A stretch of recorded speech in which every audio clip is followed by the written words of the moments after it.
here's my note card, the front, the back, my ID. Everyone wave.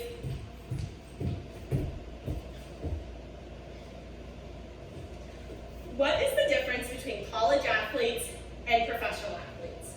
Money. Patrick Mahomes just signed a $504 million deal with the Kansas City Chiefs over the course of 10 years, according to an article written by Bayer in 2020. However, student athletes will never see that type of revenue because we don't pay them. Today I'm going to persuade my audience why we should pay college athletes. I'm credible to talk about this because I have been an avid sports fan since I was a little girl, and I've done extensive research on this topic. From this speech, my audience will gain the knowledge of why college athletes should be paid and the oppositions of why they are not paid. The need for this is that the NCAA is profiting off college athletes and their athletic abilities, but the athletes are not seeing any of that money. The solution is to pay the athletes a market value, and the visualization is that the student athletes will stay in school longer and we'll have more college graduates from this. So the need is that, again, student athletes are profiting off this. The NCAA is profiting off these student athletes, and student athletes are not seeing this money. The following statistics are in an article written by Bloomberg in 2018. The NCAA made $1 billion in the year of 2017. It was a historic amount of money. College athletic departments are making over $100 million a year. And the NCAA made $769 million off the men's basketball tournament, the men's March Madness basketball tournament in the year of 2017.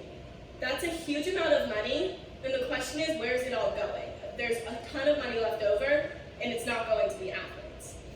The other problem that was brought to light in an article called Top 10 Reasons Why We Should Pay College Athletes in 2020 was that there are discrepancies from what the student athletes get in their scholarships versus what they need to survive. And the biggest two things are food and wardrobe.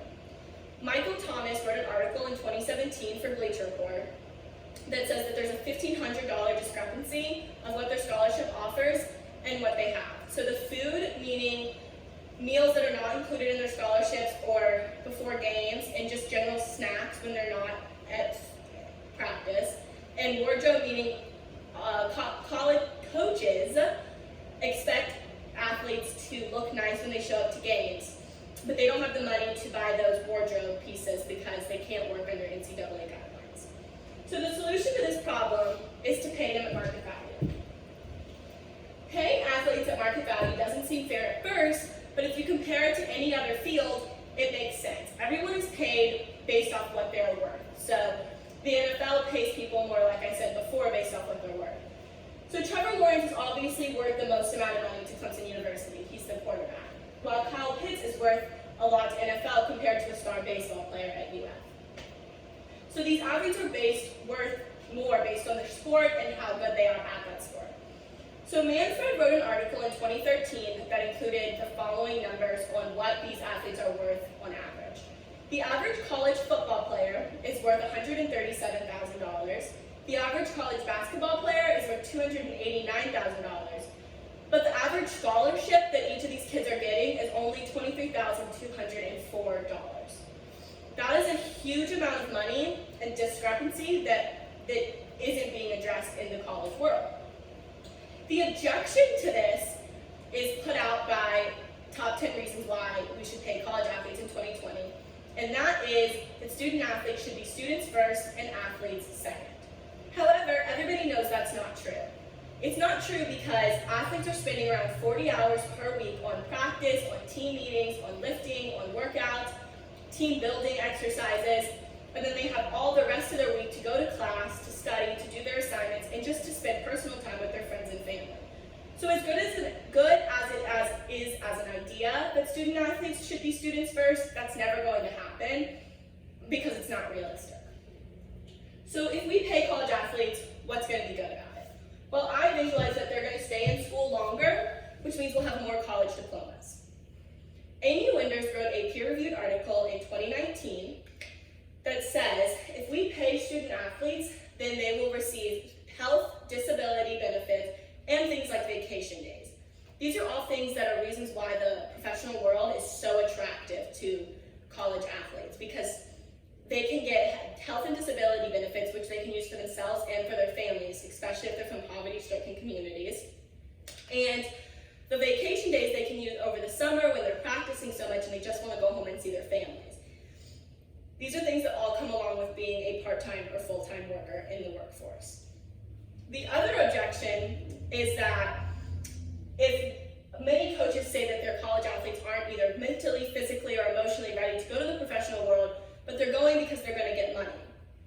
So if we would keep them in school longer by paying them, then they will be ready for all of these things, and they'll be an all-encompassing athlete and ready to take on the big amounts of money that they're about to receive for their athletic abilities.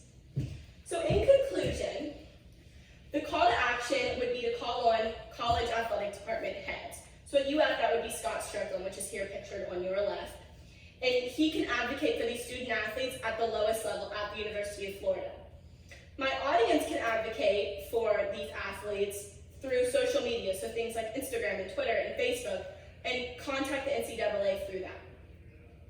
Again, the need is that the NCAA is profiting off student athletes and they're seeing little to none of that money. The solution is to pay them at what they're worth, at market value. And the visualization is that they're going to stay in school longer and we'll have better athletes all-encompassing at the end. I personally care about this topic so much because I have been passionate about it for a while, and I think that college athletes are undervalued. And coaches, Amy Winders detailed in her article in 2019 that coaches are willing to go to jail and go around the rules just to help pay their athletes under the table or help their families. And if coaches are willing to risk their livelihoods and athletes are willing to risk their eligibility, then we should pay them. The NCAA needs to find a way to pay them and help them. Does anybody have any questions?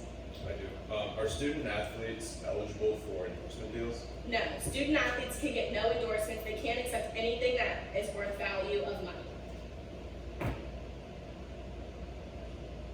Anybody else? Who are some college athletes that have chosen to leave early? So, back on this slide, C.J. Henderson left the University of Florida early and went into the draft, and so did Zion Williamson at Duke University as a basketball player. Anybody else? Yeah, are there any sports that don't require college to go professional? Yeah, so there are a lot of sports that don't require you to go to college. A notable one is the MLB. You can either go right out of high school, but if you decide to go to college, then you have to either be 21 years of age to enter the draft or have been in college for 4 years. Thank you.